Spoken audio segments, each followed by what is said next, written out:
आचार्य जी, हम चाहते हैं कि जब तक आपके घाव नहीं भर जाते आप राजमहल की शोभा बढ़ाएं। हाँ हाँ गुरुवर, चलिए ना, हम वहाँ आपकी सारी आवश्यकताओं का ध्यान रखेंगे। राणा जी, आपके निमंत्रण के लिए धन्यवाद, किंतु हम आश्रमवासी महलों में रह नहीं सकते। कृपा कर इसे हमारी धृष्टता मत समझिएगा।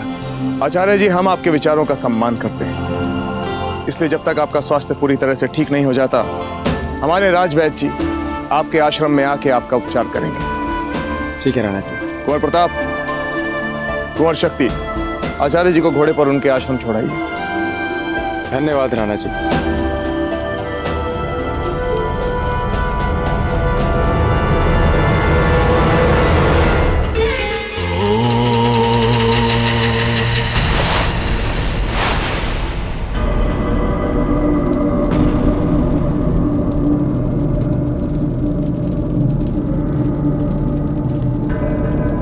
कुंवर प्रताप, जी राजराज। अब चिंता करने की कोई आवश्यकता नहीं, आप हमारे साथ राजमहल चलिए।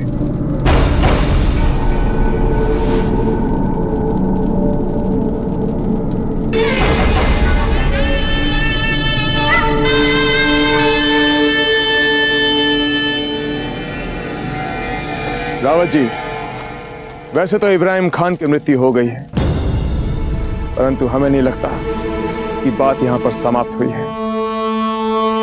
इब्राहिम खान जैसे पेशेवर हत्यारे का प्रयोग करना ये कोई साधारण बात नहीं है। आप ठीक कह रहे हैं राणा जी, हम भी बिल्कुल ऐसा ही सोच रहे हैं। इब्राहिम खान जैसे पेशेवर हत्यारे को औजीराज प्रताप की हत्या के षड्यंत्र के पीछे लगाने वाला शत्रु निश्चित तौर पर कोई शक्तिशाली व्यक्ति ही है, और वो अभी जीवित है और अपने अगले वार का अवसर ढूंढ रहा है। रावत जी, राणा जी, हम इस समस्त मेवाड़ को एक किले में बदल कर रख देंगे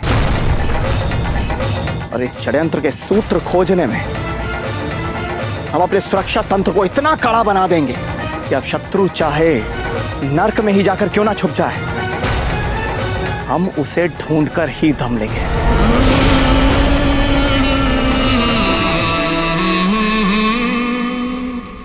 और पता है रानी माँ, तभी मुझे दादा भाई की आवाज सुनाई दी और मैं और गुरुजी उसी दिशा में भागे, और उसके बाद तो सब कुछ इतना जल्दी हो गया कि अब मैं क्या बताऊं। लेकिन दादा भाई पूरी जान लगाकर लड़ रहे थे इब्राहिम से, और उसी वक्त गुरुजी ने उन्हें तीर मार दिया। हे भगवान, इसका मतलब तो कुंवर प्रताप एक बार फिर बाल बाल बचे।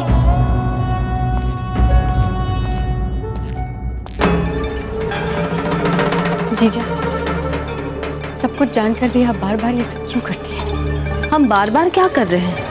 जैसे आप जानती ही नहीं। आपको अच्छी तरह पता है कि कुंवर प्रताप के प्राण सदा संकट में रहते हैं, उसके बाद भी आप उन्हें गुरुकुल भेजती हैं। एक माँ होकर आपका मन इतना कठोर कैसे है? ये सब कुछ आप इसीलिए कर रही हैं ना, क्योंकि आप कुंवर प्रताप को राजा बनता देखना चाहती हैं। क्या हो जाएगा अगर वो राजा नहीं बन पाएंगे? कुंवर शक्ति भी तो होनहार है, योग्य है, इसके बाद भी आप कुंवर प्रताप के प्राण को संकट में क्यों डालती हैं जीजा? कुछ वर्षों के लिए जीजा उनको आप महल में सुरक्षित क्यों नहीं रहने देती? वैसे जीजा, धीर भाई जी बिल्कुल ठीक ही कह रही है ना। अब जब कुंवर प्रताप के प्राण हर समय ही संकट में रहते हैं तो हमारी कुंवर शक्ति भी तो बन सकते हैं ना मेवाड़ का राजा।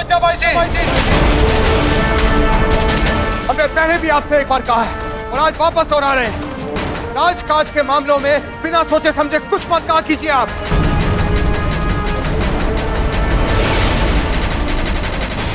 राणा जी, हम तो कुंवर प्रताप की सुरक्षा को लेकर चिंतित थे। महल के बाहर उनके प्राण पर हर पल संकट रहता है। पर छोटी माँ, हम तो एकदम ठीक है, देख लीजिए। और भाई शक्ति ने उचित समय पर आकर हमारी बड़ी सहायता की है ना भाई शक्ति? रानी माँ, हमें बहुत भूख लगी है।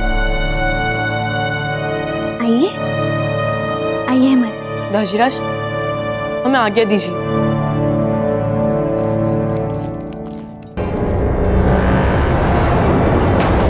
वैसे कुंवर प्रताप को गुरुकुल में भेजने का निर्णय हमें भी नासमझी का निर्णय लगता है। आज कुंवर प्रताप के साथ कुछ भी हो सकता था।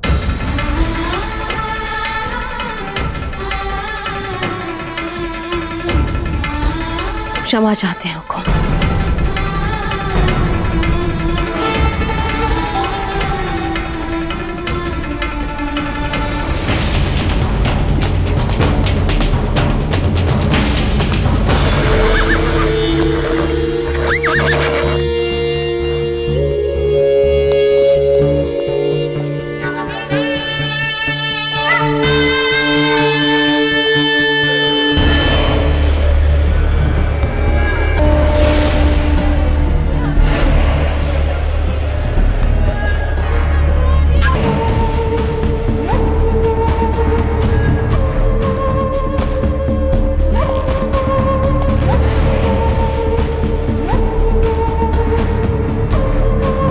लगता है ये वो लोग हैं जिनके वजूद तक को दुनिया ने भुला दिया है। लगता है किसी को परवाह नहीं है इनकी। मैं भी तो इस समय यही चाहता हूं कि जब तक मैं न चाहूं मुझे भी दुनिया इसी तरह भूली रहे। आचार्य जी, अब तो आप जान ही चुके, इब्राहिम खान का यहां गुरुकुल में आना और कुंवर प्रताप की हत्या का प्रयास एक बहुत बड़ा षड्यंत्र है। हमने इस षड्यंत्र की जांच आरंभ करवा दी है, परंतु जब तक असली अपराधी पकड़ा नहीं जाता तब तक कुंवर प्रताप का राजमहल से बाहर यहां गुरुकुल में आना सुरक्षित नहीं। तो आप ये कहना चाहते हैं राणा जी कि आप कुंवर प्रताप की शिक्षा बीच में ही छुड़वा देंगे? नहीं आचार्य जी, हम ऐसा सोच भी कैसे सकते। हम तो यहां आपके पास एक विनम्र निवेदन लेकर आए हैं कि जब तक परिस्थितियां ठीक नहीं हो जाती तब तक आप स्वयं कुंवर प्रताप को राजमहल में आकर शिक्षा दें।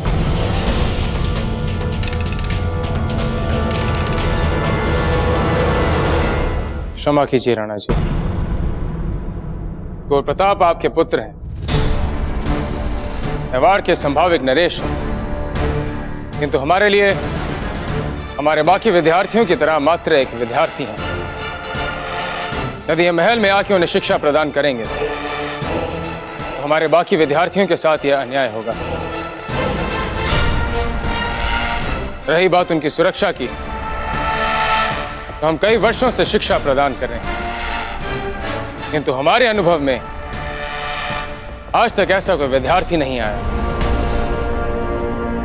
जिसने अपनी शिक्षा के आरंभ में वो कर दिखाया हो जो कुंवर प्रताप ने कल रात को करके दिखाया। जिस वीरता और साहस से उन्होंने पेशेवर हत्यारे इब्राहिम खान का सामना किया, उससे उनकी वीरता, उनकी मनोशक्ति और बढ़ गई। यदि आप हमारा सुझाव माने तो जिस मार्ग पे कुंवर प्रताप चल रहे हैं उन्हें उसी मार्ग पे चलने दीजिए, करने दीजिए उन्हें संकटों का सामना। तभी आपको कुंवर प्रताप में मेवाड़ के भावी नरेश और विश्वसनीय योद्धा के गुणों का विकास देखने को मिलेगा। सीखने दीजिए उन्हें कि किस तरह बड़े से बड़े शत्रु का सामना किया जाता है, उसे बचा जाता है। राणा जी, कांटों पे चल के ही महान बना जाता है, और जब कुंवर प्रताप में महान बनने के सारे गुण हैं तो क्यों महल में छुपाकर उनके गुणों को दबाया जाए।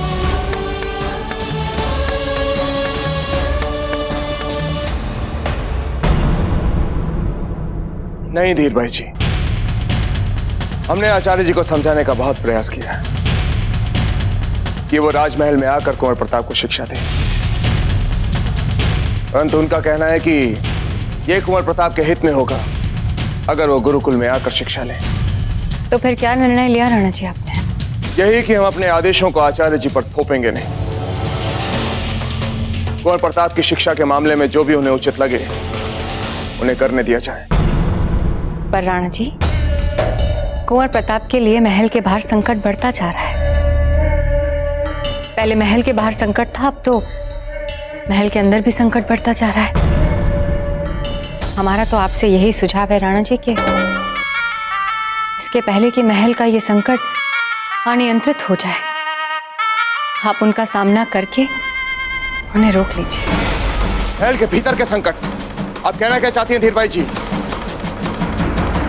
राणा जी, आपने खुद सुना ना सज्जाबेन को, कैसे कुंवर शक्ति को उत्तराधिकारी बनाने के लिए महत्वाकांक्षी। हम समझ नहीं पा रहे हैं धीर भाई जी, हमारे उत्तराधिकारी के विषय को बार बार क्यों उठाया जाता है, जबकि कुंवर प्रताप हर कठिनाई का सामना करके बार बार साबित कर चुके हैं कि वही योग्य उत्तराधिकारी हैं।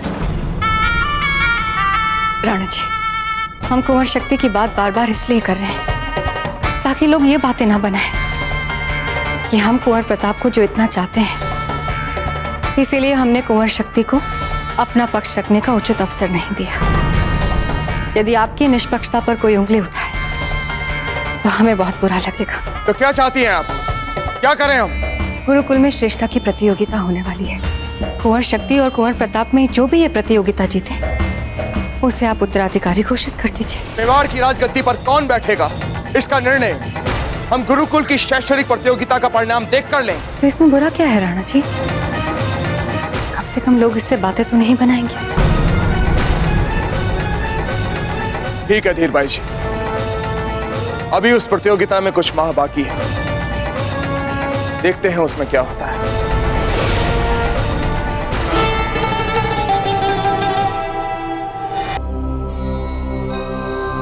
प्रणाम गुरुवर। आप सबको इस बात का बोध है कि कुंवर प्रताप पर प्राणघातक आक्रमण हुआ था, किंतु इस बात से ना ही आपको डरने की और ना ही आपको घबराने की आवश्यकता है, बल्कि आप इसे कुछ नया सीखने का सुअवसर समझें। और वो कौन सी नई बात सीखने योग्य है? जब हमें शत्रु दिखाई ना दे, केवल उसके होने का आभास हो, तो मात्र ध्वनि से किस प्रकार हम संभावित आक्रमण से सफलतापूर्वक बचाव करेंगे। इस युद्ध विद्या को कहते हैं ध्वनि भेदन विद्या। यह विद्या प्राचीन काल से चली आ रही है और योद्धाओं के लिए आज भी यह विद्या उतनी ही आवश्यक है जितनी की प्राचीन काल में थी। गुरुवर, हमने अपने दाजीराज को इसका अभ्यास करते हुए देखा है राजमहल में। तो आप यहाँ क्या कर रहे हैं बाबूजीराज शक्ति? आप जाइए ना, अपने राजमहल में ही सीखिए ये पाठ। वेणीदास, अपनी जीवा पे नियंत्रण रखें, नहीं तो आपको घर भेजने के विषय पे हमें अवश्य ही सोचना पड़ेगा। अब आप सब अपनी अपनी तलवार, ढाल और आंखों की पट्टी लेकर यहाँ पंक्ति बनाकर खड़े हो जाएं।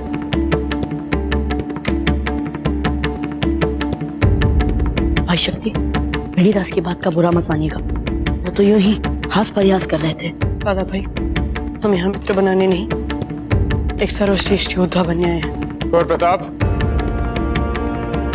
यही सीखना है आपको।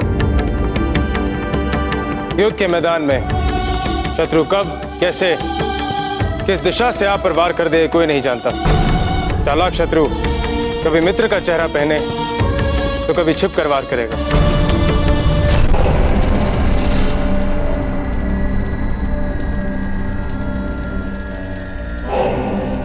सोच लो, बहुत दर्द होगा इस उपचार से। कोई बात नहीं, होने दो सर, तुम लगाओ लगाओ।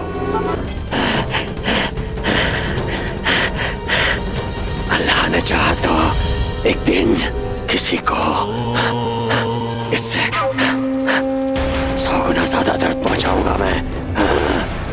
लगाओ, एक और लगाओ, लगा लगा लगा।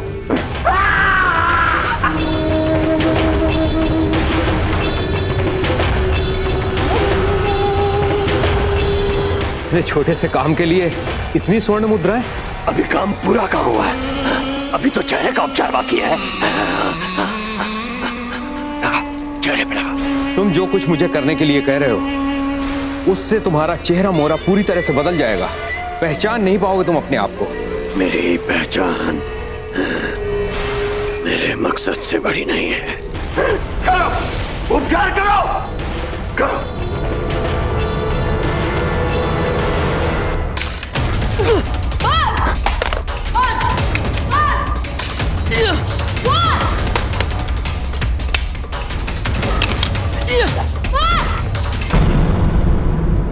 सर्वोत्तम अभ्यास कुंवर शक्ति, थोड़ा और अभ्यास कर लें। तो आप इस विद्या में पारंगत हो जाएंगे। कुंवर शक्ति ने सर्वोत्तम अभ्यास किया है, क्योंकि वे हर पल संभावित आक्रमण के लिए सचेत थे, अर्थात हर क्षण वे संभावित आक्रमणकारी से एक पग आगे थे। कुंवर प्रताप, अब आप अभ्यास आरंभ करें। जी गुरुवर।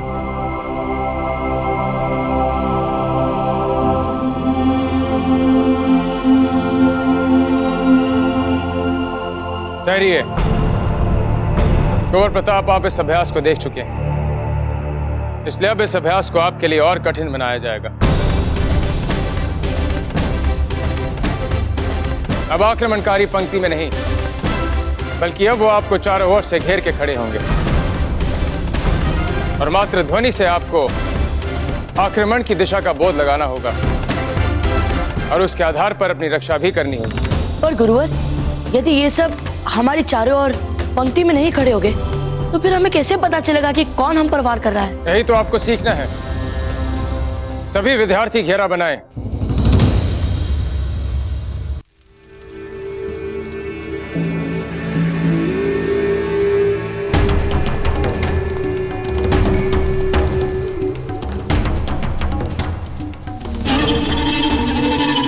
चेहरे का उपचार।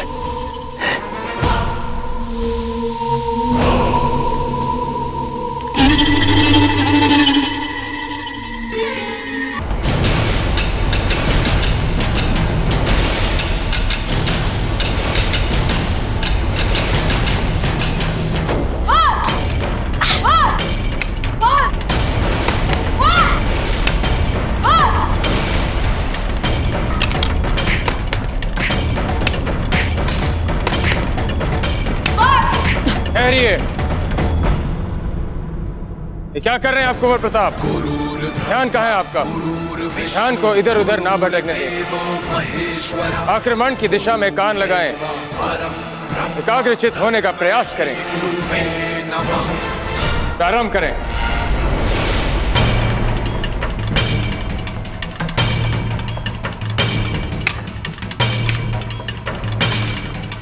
चक्रपाणी, जी गुरुवर। चलाइए। क्या गुरुवर? ने कहा चिल्लाइए। चक्रपाणी, आप ठीक तो हो ना? चक्रपाणी, कहीं आपको चोट तो नहीं लग गई? कहाँ है आप चक्रपाणी? कुछ बोलिए चक्रपाणी। वार! गुरुवर, आप? वार! वार! वार! वार! वार! वार!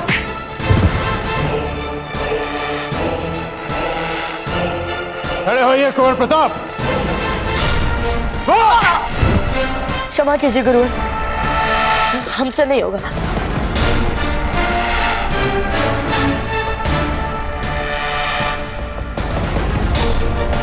खड़े होइए कुंवर प्रताप। आभास हुआ आपको अपनी भूल का। किस प्रकार आपने एक क्षण के लिए निर्बलता को स्वयं पर हावी होने दिया। अपने मित्र के प्रति लगाव की निर्बलता को शत्रु के संभावित वार से अधिक महत्व दिया। यही कारण है कि हम जैसा घायल शत्रु भी आप पर हावी हो गया। कुंवर प्रताप, आप में योद्धाओं वाली बुद्धि है, किंतु योद्धाओं वाला मन नहीं। इसके लिए आपको अत्यधिक अभ्यास करना होगा। शांतनु, आज के अभ्यास में कुंवर प्रताप को 0 अंक दिए जाएं।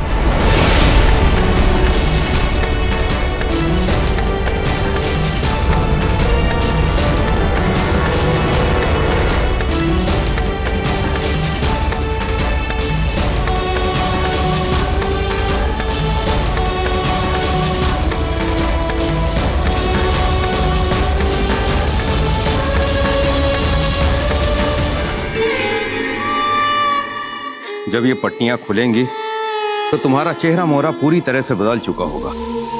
पहचान नहीं पाओगे अपने आप को। मैं बेटा यही चाहता हूं कि कोई मुझे पहचान न पाए, तभी तो मैं वो काम कर पाऊंगा जिसके लिए मैं जी रहा हूं।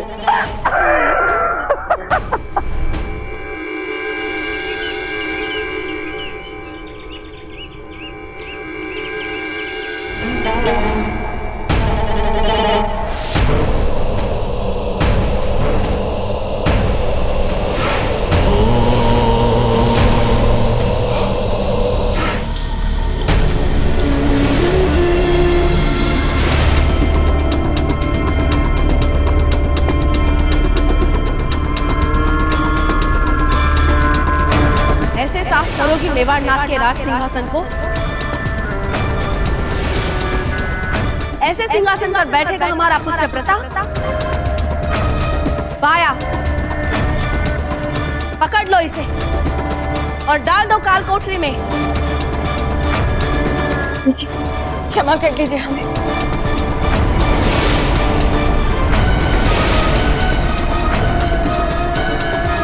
हमसे भूल हो गई, अब से हम सिंहासन ठीक से साफ करेंगे। क्षमा कर दीजिए हमें जीजा, क्षमा कर दीजिए। ले जाओ इसे। क्षमा कर दीजिए महारानी जी, हमसे दोबारा ऐसी गलती नहीं होगी। हुकुम, हुकुम, हुकुम, हमें बचा लीजिए हुकुम। हीर भाई जी, अब हम मेवाड़ के महाराणा नहीं रहे, मेवाड़ के महाराणा हैं प्रताप, महाराणा प्रताप। ले जाइए इनको यहां से। तो आपने प्रताप को मेवाड़ का राजा क्यों बनने दिया? क्यों किया आपने हमारे साथ ऐसा राणा जी? क्यों किया आपने हमारे साथ ऐसा?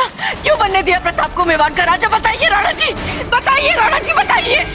बोलिए राणा जी, बोलिए, आपने प्रताप को मेवाड़ का राजा क्यों बनने दिया? बोलिए राणा जी, बोलिए, बोलिए, बोलिए राणा जी, बोलिए। हो जाइए, शांत हो जाइए महारानी साहब, होश में आइए, संभालिए अपने आप को। महारानी साहब संभालिए। या जी, हम तो यहाँ सो रहे थे ना, फिर क्या हुआ?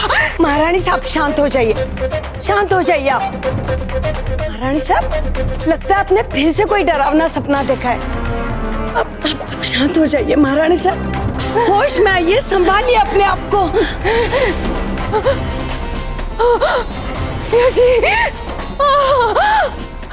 महारानी साहब, लगता है वो शुभ घड़ी आ गई है, संभालिए।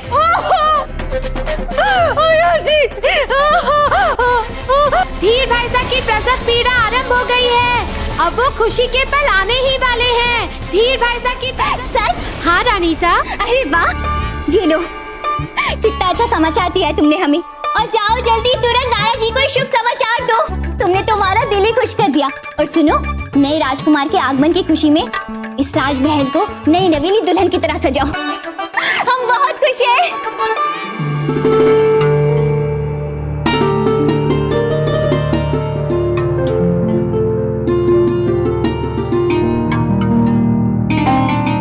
महारानी सा, महारानी सा।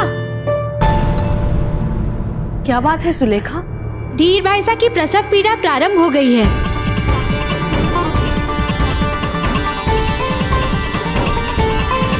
ये लो। इसका मतलब ये हुआ ना रानी माँ कि हमारा छोटा भाई अभी किसी भी समय जन्म ले सकता है। हाँ कुंवर प्रताप, अब वो शुभ घड़ी आने ही वाली है। हम अभी छोटी माँ को देख कर आते हैं। प्रताप, आपका तिलक।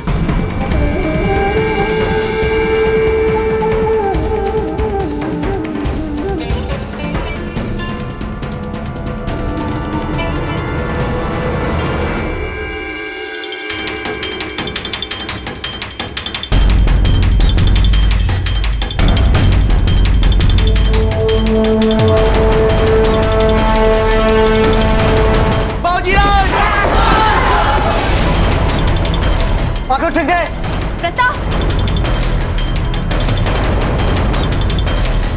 आप ठीक तो है ना? कहीं चोट तो नहीं लगी? हम बिल्कुल ठीक है रानी माँ, हमें कुछ नहीं हुआ है। हम बस छोटी माँ को मिलकर आते हैं।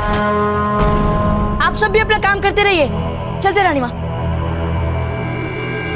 महारानी साहब, जैसे ही रानी धीरबाई के होने वाले बच्चे का समाचार बाबूजी राज को मिला है, वैसे ही उनके साथ ये अपशकुन हुआ है।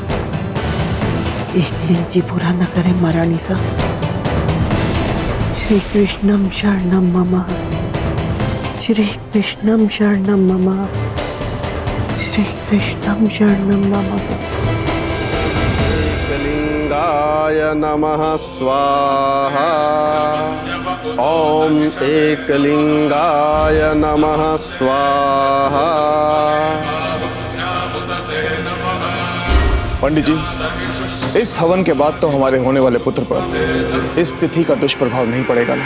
राणा जी, वैसे आज का षष्ठी वाला ये दिन नवजात के लिए तो अशुभ ही है, किंतु मुझे पूरी आशा है कि इस यज्ञ में आपके द्वारा दी जाने वाली ये अंतिम आहुति इसके सारे दुष्प्रभावों को रोक लेगी।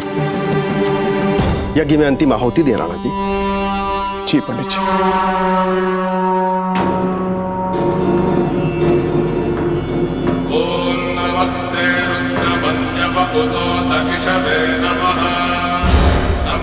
पुनः आहुति दे राणा जी।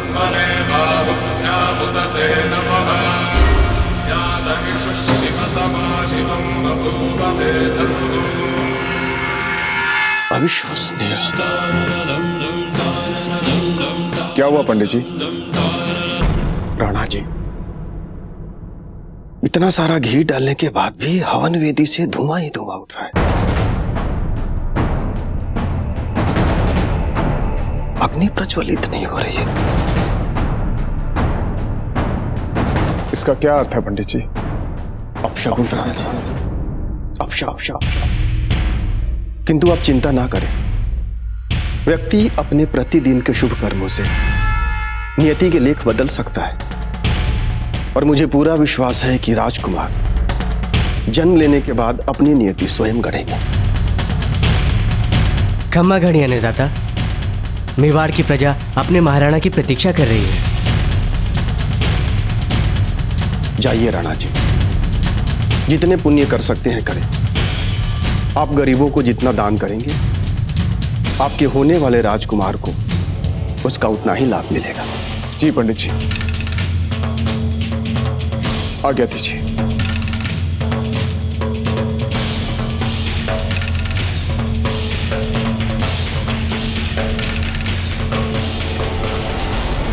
छोटी माँ, हमारा छोटा भाई कब जन्म लेगा? बताइए ना छोटी माँ। उसे पता नहीं है कि हमें गुरुकुल भी जाना है। माँ, आप ही कहिए ना।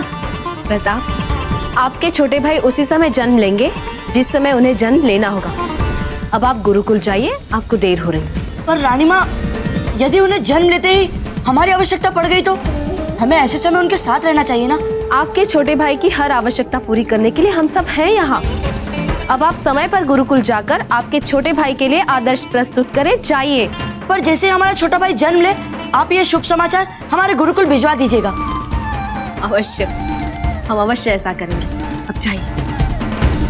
जल्दी आइए हमारे छोटे भाई, हमें आपसे ढेर सारी बातें करनी है। चलते हैं रानी। महारानी साहब, आपको धीरबाई जी बुला रही है।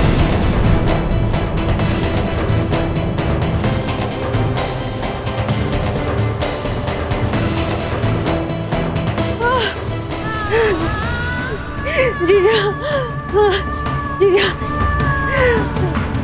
कहिए धीरबाई जी, क्या चाहती हैं आप हमसे?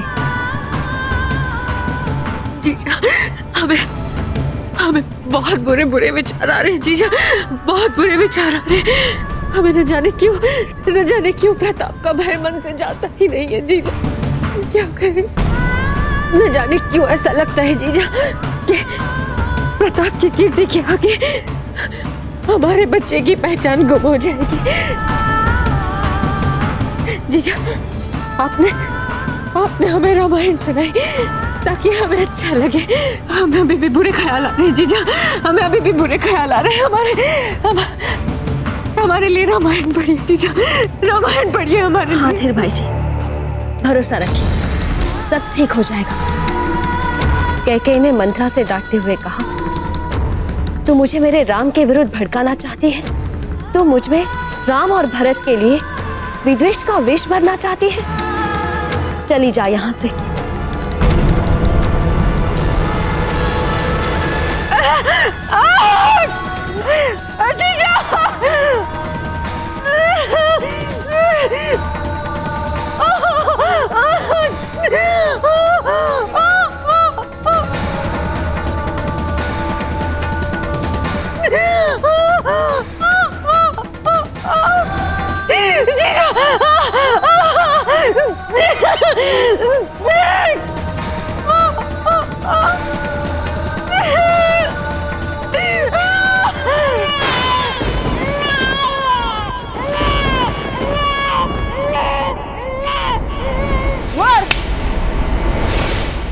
रुकिए।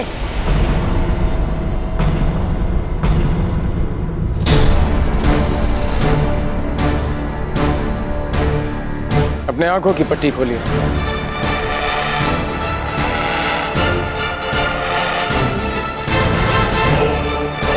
बताइए।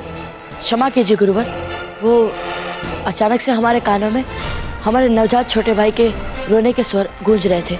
आपको अभ्यास करते कई माह हो चुके हैं, किंतु आज भी अपनी भावनाओं के कारण अपने ध्यान भंग होने की समस्याओं पर नियंत्रण करना नहीं सीख पाए हैं आप अपनी असफलताओं से उभरना चाहते हैं भी या नहीं? अब आगे से ऐसा नहीं होगा गुरुवर, हमें क्षमा कर दीजिए।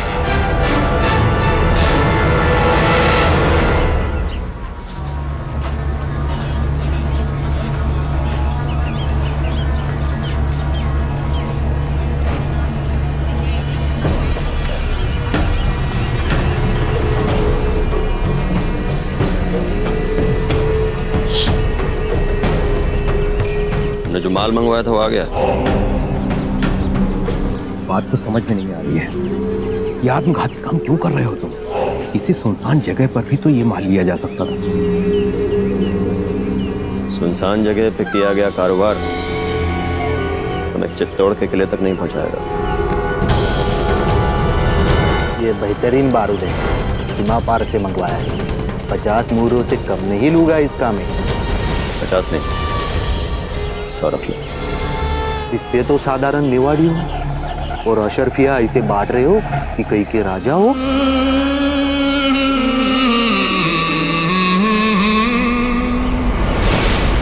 ये क्या किया? ये क्या किया? हट! बता किसका है माल? मैंने सच बता वरना हम खाल खींच लेंगे। पकड़ो इसे।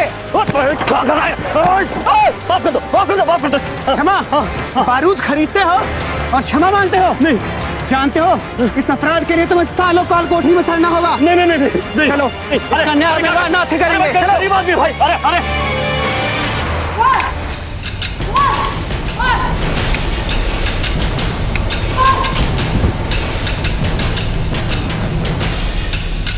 अरे वीणुदास उठिए।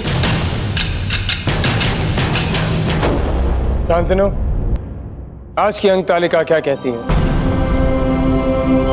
गुरुदेव, शक्ति के अंक उसे अंतिम परीक्षा के योग्य बना चुके हैं।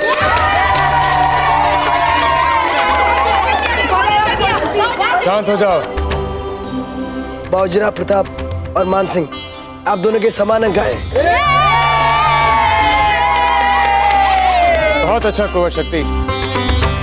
अब अंतिम प्रतिस्पर्धा के लिए कुंवर शक्ति के साथ कौन भाग लेगा? कुंवर प्रताप या मान सिंह, ये कल तय होगा। बाबूजीराज, आप सब पंक्ति बनाकर खड़े हो जाएं। खमागणी बाबूजीराज, खमागणी शक्ति सिंह, छोटे राजकुमार शाह का जन्म हो गया है।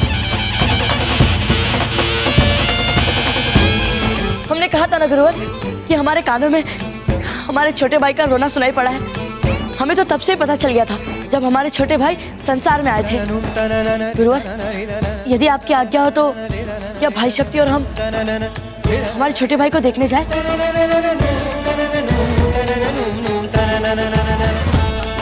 अब जा सकते हैं। धन्यवाद गुरुवर। चलिए भाई शक्ति। गुरुवर, एक योद्धा बनने के लिए हमने आपसे इतना कुछ सीखा है कि हमें समझ में ही नहीं आ रहा है हम आपका आभार कैसे व्यक्त करें। बहुत बहुत धन्यवाद गुरुवर।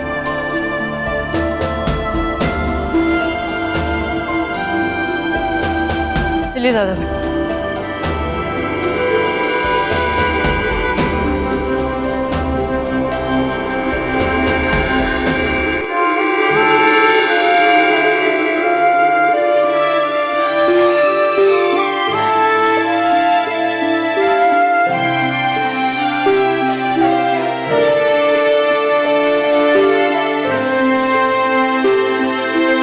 हीर भाई जी, इतना अनमोल उपहार देने के लिए आपका बहुत बहुत धन्यवाद।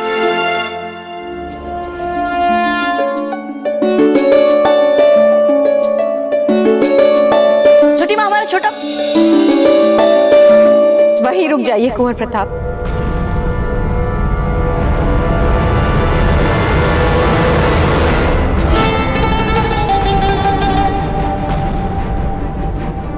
जब आपकी छोटी माँ को सबसे ज्यादा आवश्यकता थी आपकी, तो आप कहाँ थे?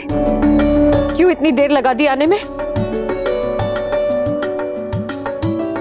क्षमा कर दी ना छोटी माँ। हीर भाई जी, इस बार कुंवर प्रताप को क्षमा कर दीजिए। वो अपने भूल का पश्चाताप अपने छोटे भाई का नामकरण करके करेंगे।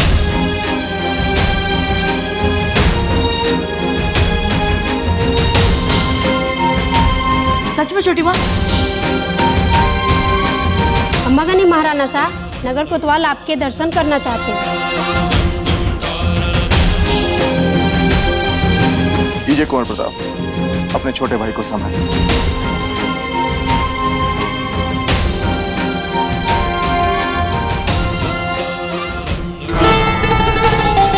हम आपका इतना सुंदर नाम रखेंगे, इतना सुंदर नाम रखेंगे कि सारा संसार आपको हमेशा याद रखेगा हमारे छोटे भाई।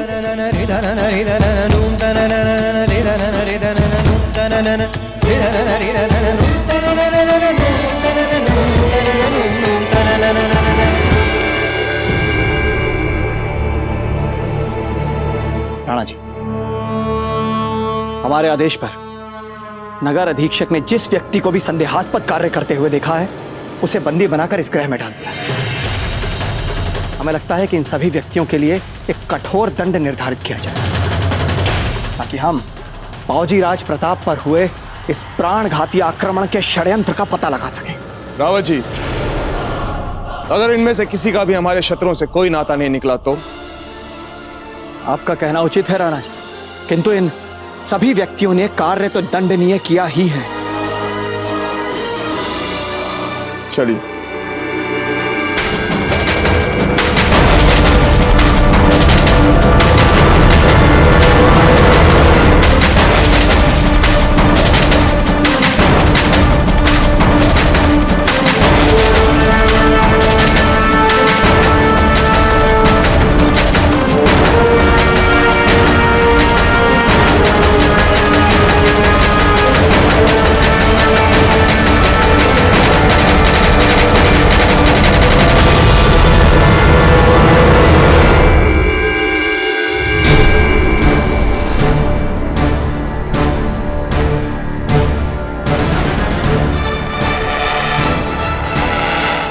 हुकुम, इन्हें पकड़ते समय हमें जिस जिस के लिए जिस अपराध की संभावनाएं दिखी, वो हमने रावत जी को बता दी। हुकुम, आप इन्हें जो दंड देना चाहें, हमें आदेश दें।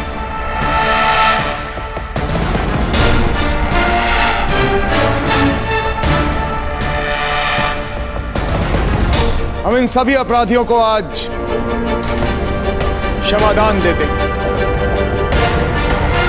हम चाहते हैं कि इन सभी को रिहा कर दिया जाए।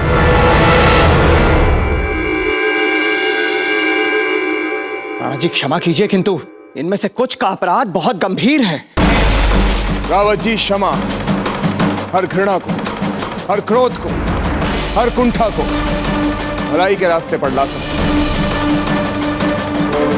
आज हमारे पुत्र का जन्म हुआ और हम अपनी ओर से और अपने नवजात पुत्र की ओर से क्षमादान की पहल करते हुए आप सभी से अपेक्षा करते हैं कि आप अपना नया जीवन शुरू करें।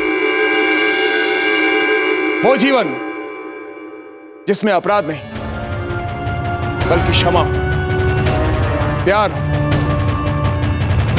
और हमारे बेटे के लिए आशीर्वाद। साहब की राणा उदय सिंह जी की